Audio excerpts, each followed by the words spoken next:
Hola a todos y a todas. Hoy nos convoca nuevamente el tema planificación. Es con la finalidad de no solo continuar abordando el tema y como bien están escritos allí en la presentación, tiene la finalidad de generar este espacio de reflexión en el colectivo, en tanto que todo docente planifica y necesita planificar, y no se hace en solitario, ¿no? Por eso, de diferentes formas, y acá realizo también la acotación, estamos abordando el tema, en este caso, es simplemente con eh, una videolección. Estoy utilizando una presentación que la comparto en Zoom, y a medida que voy avanzando en la presentación, voy explicando los diferentes puntos, y luego esto lo voy a guardar, por eso lo estoy grabando, lo voy a subir al canal de YouTube, y a partir de allí lo puedo compartir en la plataforma CREA. Pero bien, vamos a volver al tema planificación, ¿sí? Es una instancia más, como les decía, para reflexionar en el colectivo y ir introduciéndonos en este proceso que a veces suele ser tan complejo para el estudiante, en los primeros pasos de la actividad docente, y no es más que una forma de reflexionar sobre él y de ir avanzando en ese proceso. Esta pregunta es clásica. Muchos de ustedes, y tal vez ya la han realizado: ¿para qué planificamos? Algunos estudiantes me interpelan. En la práctica que yo tuve con un excelente escritor, el escritor no planificaba, ¿no? Pero resulta que, si ahondamos un poquito por allí, resulta que el excelente escritor tiene más de 20 años de experiencia, a veces hasta más de 30, ¿no? Entonces, la idea es, vamos a reflexionar cuántas veces ese escritor ha planificado el mismo tema, logra hacerlo mentalmente sin necesidad de la herramienta formal que solicitamos los docentes de didáctica, ¿no? Pero hay algo más allá, que es el hecho de que planificamos porque es necesario anticiparnos, prever, organizar y decidir líneas de acción a desarrollar en clase. No podemos ir a improvisar nuestra enseñanza, ni mucho menos el aprendizaje de los estudiantes, que es lo que está en juego en el aula, ¿verdad? Y acá lo que quiero hacer es un paréntesis para que analicemos, ¿no? Parada en el hecho de que toda clase es una actividad social, vamos a compararla con otras actividades sociales, ¿no? Como puede ser un cumpleaños de 15, como puede ser un casamiento, eh, no sé, el acto de colación de grado de ustedes cuando vayan a recibir el título, es decir, diferentes festejos que se hacen en el ámbito social, tienen una enorme cantidad de componentes que son comunes con la planificación didáctica, ¿no? Por ejemplo, hay que anticiparse a que, por ejemplo, en un cumpleaños hay que ver, bueno, ¿cuándo se va a festejar? ¿El mismo día del cumpleaños? No, el sábado siguiente, bien. Si va a ser sábado, y cuántas personas se van a invitar, y en qué lugar, hay que reservar, hay que alquilar, hay que, ¿no? ¿Qué actividades se van a hacer durante el cumpleaños, ¿no? Yo he ido a algunos cumpleaños de 15 donde he presenciado hasta pequeñas obras de teatro, muy buenas, muy originales realmente, pero es decir, siempre se prevén cuáles son las actividades y cómo se van a ir desarrollando las diferentes actividades a lo largo de esa gran actividad social que puede ser la clase o puede ser el cumpleaños de 15, ¿no? Es necesario recursos, ni que hablar, si son tantas personas, si se van a sentar, el espacio, la bebida, la comida, bueno, las invitaciones, una enorme cantidad de cosas, ¿no? El tiempo, ¿no? ¿Qué tiempo va a durar el cumpleaños? 4 horas, 5 horas, el espacio, si es en invierno, el espacio externo del club que se está alquilando no se puede usar por razones de temperatura, bueno. Es decir, estamos acostumbrados, ¿qué quiero decir con esto? Estamos acostumbrados en el día a día a planificar, a veces simplemente el día. ¿Qué voy a hacer? Mañana no sé, comienza un fin de semana largo. Bien, ¿qué voy a hacer en este fin de semana largo? ¿Cómo voy a aprovechar el feriado? Y uno se organiza, voy a hacer determinadas actividades, voy a visitar, bueno, no exactamente ahora en tiempos de pandemia, pero son cosas que pensamos, ¿sí? Y bueno, y las vamos organizando con tiempo. Y tiene todos estos componentes que mencionaba. Pero el objeto de la planificación determina los componentes que se deberán tener en cuenta. Y acá lo que es necesario señalar es cuál de estos componentes es el que es el gran ausente en la mayoría de las actividades sociales, pero que es el objeto de la planificación en la planificación didáctica. En una fiesta, en un cumpleaños, no se enseñan contenidos. Y ese es la gran diferencia, por decirlo de alguna manera, entre un tipo de actividad y la otra, ¿no? Entre el planificar una actividad u otra, ¿no? Cada vez que hacemos mención a una planificación didáctica, va de la mano la enseñanza de contenidos. Por esta razón, aquí se plantea, como pueden ver, esta definición de Pastorino, que la extraje del material de Ruth Hart, aquel material que se titula Poniendo la planificación sobre el tapete, que lo adjunté en el espacio del foro de plataforma, y que este autor define: la planificación didáctica es simultáneamente un proceso mental realizado por el docente y un producto de ese proceso. Producto comunicable, analizable y modificable. Esto es fundamental.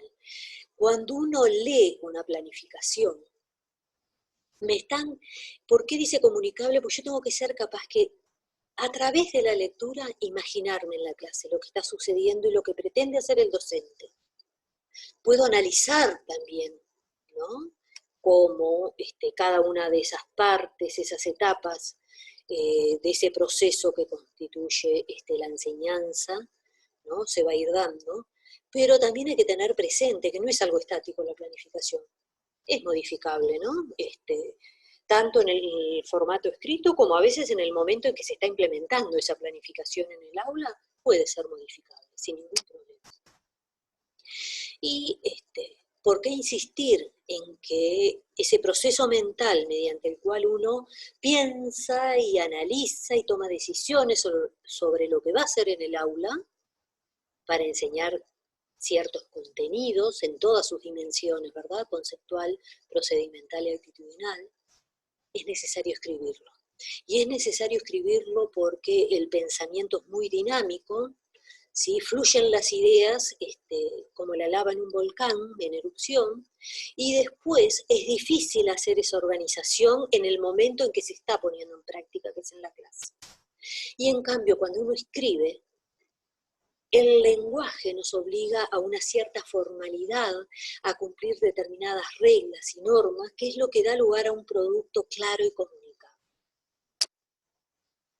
Después, los componentes de toda planificación, y acá en particular el recorte que está realizado es para esa planificación del día a día, ¿verdad? Para esa planificación de aula. Recordemos lo que habíamos mencionado de los 3 niveles de planificación, ¿verdad? Planificación de clase, planificación de unidad didáctica y planificación anual, ¿no? Estos componentes tienen que estar presentes en toda planificación de clase, ¿no? En la diaria. Objetivos, organización temporal, organización espacial, secuencia de actividades, recursos, estrategias metodológicas, organización social. ¿Por qué los mencioné en ese orden? Bien, porque no vayan a pensar que esa forma en que está escrito allí, significa algo. No, la planificación puede comenzar por cualquier componente. Es como lo sienta el docente, como lo piense, como lo entienda. Generalmente antes de una didáctica muy prescriptiva había un orden, había que comenzar por una fundamentación, después por objetivos, después por contenidos. Bueno, no. El pensar es libre y como tal, por cualquiera, tienen que estar esos componentes. Es decir, el pensamiento tiene que pararse en esas diferentes estaciones, por decirlo de alguna forma, ¿no? Objetivos, recursos, pero no necesariamente hay un orden determinado. Estos componentes, es decir, los anteriores, sus definiciones y las relaciones que se establecen entre ellas es lo que permiten interpretar cuál es el modelo didáctico en el cual está parado ese docente, ¿no? A veces es explícito y muchas veces el propio docente no lo ha pensado, es que simplemente la forma en que su pensamiento didáctico y pedagógico se orienta en esa selección de contenidos, de recursos, actividades, cómo las vinculan, cómo las expresan, da lugar a configurar un modelo didáctico. Y todo eso, esos vínculos y esas relaciones, es lo que permite dar coherencia a la actividad docente, ¿no? Por eso es tan importante. Después vamos a hacer un comentario muy breve de los componentes más destacados, ¿no? Los objetivos, también denominados propósitos o intenciones educativas, ¿no? No hay problema cómo se mencionen, sino cómo se expresen y hacia dónde se orienten, ¿no? Pero porque es necesario describirlos, explicitarlos, porque son los que dan la orientación, ¿verdad?, a la acción educativa. Además, pueden escribirse de diferentes formas, no tiene por qué ser aquello tradicional de comenzar con un verbo en infinitivo, ¿no? Eso no es relevante. Lo que sí es importante porque su expresión, a través de ella, se permite leer las intenciones del docente y las concepciones pedagógicas que subyacen a esa expresión escrita. Los contenidos se valorizan como instrumentos para organizar y comprender la realidad. Tenemos que tener presente que realmente cada contenido no implica más que un recorte, es decir, una parcela de la realidad que vamos a analizar y que como tal es totalmente ficticia, ¿no? La realidad no se da en parcelas ni fragmentada, ¿no? La realidad es un todo, ¿no? Entonces, desde la disciplina se determinan los más adecuados para analizar los elementos de la realidad seleccionada. Pero bien, recordemos eso, ¿no? Que siempre son recortes, son sesgos, que lo más importante es acercar esos contenidos y lo que habilitan a desarrollar en el estudiante a su cotidiano, es decir, tratar de contextualizarlo. Las actividades hay que describirlas. ¿Por qué describirlas? Para anticipar posibles situaciones conflictivas y así disminuir las zonas de incertidumbre. ¿Qué queremos decir con esto? Es necesario pensar toda la puesta en acción de una actividad. Pongo un ejemplo bien sencillo, ¿no? Vamos a suponer que vamos a hacer una actividad en el laboratorio, los chicos van a hacer una experimentación, entregamos los materiales, los chicos se reúnen en torno a la mesa con todo el material encima de la mesa. Pero no hemos explicado para qué, ni cómo se va a usar el material. Y es bien probable que esos chicos, adolescentes, ¿no? Vamos a pensar sobre todo en ciclo básico, van a comenzar no solo a distraerse, sino que puede generar hasta determinados accidentes, ¿sí?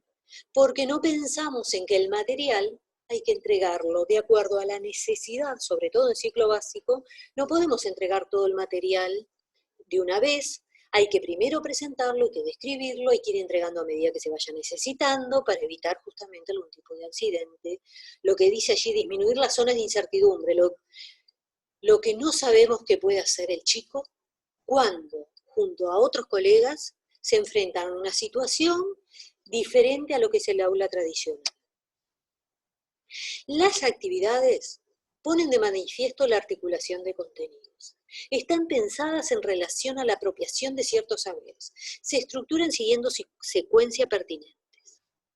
El docente asume una posición diferenciada, de orientador y de presentador. Vamos a poner un ejemplo de esto. Retorno a las actividades experimentales, que es algo bastante común, ¿no? Vamos a pensar el caso en que estamos abordando el tema, por ejemplo, de dilución. Queremos llegar a que el chico conciba el proceso de dilución, su expresión analítica, la ecuación de dilución, y no hay forma más clara que el preparar una solución diluida a partir de una solución concentrada, ¿no? Obviamente que no puedo empezar por la ecuación de dilución, ¿no? Ponen de manifiesto articulación de contenidos. La secuencia de contenidos tiene que acompañar las diferentes actividades. Y cada actividad, recuerden que puede tener 1, 2, 3 o n tareas, ¿no? Una actividad es un conjunto de tareas. Y todo eso tiene que acompañar la secuencia de actividades, también los objetivos, ¿no? Pero es decir, no es al azar y no puede invertirse aleatoriamente, ¿no? Hay un vínculo estrecho entre lo que es la secuencia de contenidos y la secuencia de actividades. Después, las estrategias metodológicas, y ojo, no hablo de metodología, hablo de estrategias metodológicas, ¿no? Tal cual lo propone Harf por allí en su material.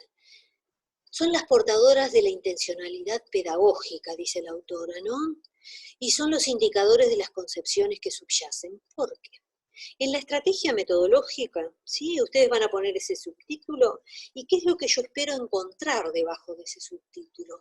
Allí van a estar las argumentaciones, el por qué decidí hacer una actividad experimental, el por qué es necesario describir y presentar el material de laboratorio, el por qué es necesario pautar las normas de seguridad del laboratorio, por qué voy a dar una lectura del protocolo antes de iniciar. ¿Por qué los grupos se van a organizar, no sé, utilizando tarjetas de colores o de acuerdo a como los chicos? Es decir, cada una de las actividades, cada una de las tareas que forman parte de la actividad son pensadas previamente y hay una argumentación de por qué son esas y no otras. Eso es la estrategia metodológica. ¿Sí? Bien. Después, simplemente para encerrar esto y no hacerlo muy extenso, tenemos otros componentes, ¿no? De toda planificación que van de la mano con los anteriores, que son los recursos, ¿no? Si voy a hacer la actividad experimental, bueno, tendré que ver si tengo los reactivos, material de vidrio, si puedo formar 4 equipos, 5 equipos. Bien, pero también la organización social, si van a trabajar en grupos, voy a trabajar con todo el grupo, voy a trabajar en pequeños grupos, voy a trabajar de a pares, individual, eso es la organización social, ¿no? Que va de la mano con la organización del espacio. Voy a trabajar en el laboratorio, voy a trabajar en el salón de clase, voy a hacer un trabajo de simulación y voy a ir al laboratorio de informática, no sé. La temporalización, es decir, es conveniente que ninguna actividad quede cortada, es decir, que la clase tenga un determinado cierre. Entonces, ¿qué tiempo va a llevar la actividad?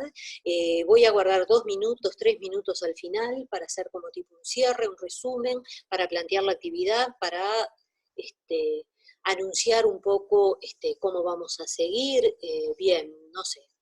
Pero la organización temporal es importante, si bien les digo que es una de las variables de la práctica educativa que más tiempo nos lleva dominar,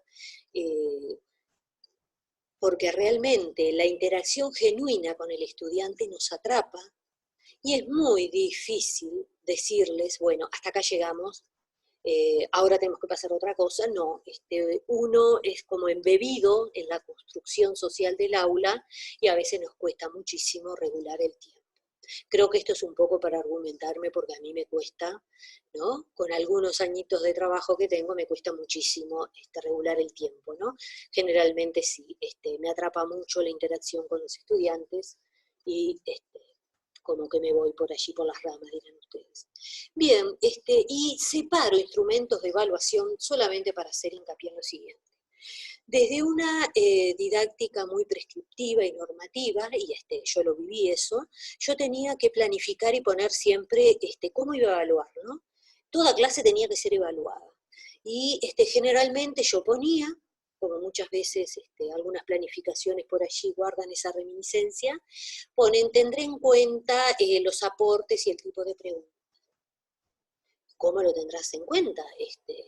¿Cómo vamos a valorar si la pregunta es productiva o no? Es decir, ¿a qué voy con esto? Cuidado, la evaluación no sería más que una actividad dentro del grupo de actividades de la planificación. Pero si voy a evaluar, tiene que haber un instrumento. O bien será una prueba escrita, o bien será una lista de cotejo, o bien será una guía de observación, pero tiene que haber un instrumento. Por eso no es que estrictamente sea un componente de la evaluación. de la planificación, perdón, pero si pretendo evaluar en mi clase, tiene que haber un instrumento. Bien. Para finalizar, simplemente les digo que presten atención, como acá estoy presentando brevemente un tema, las ideas más importantes, y la herramienta digital que es mediadora entre el contenido y los estudiantes, en este caso es la videoconferencia Zoom, que me habilita a realizar una video lección.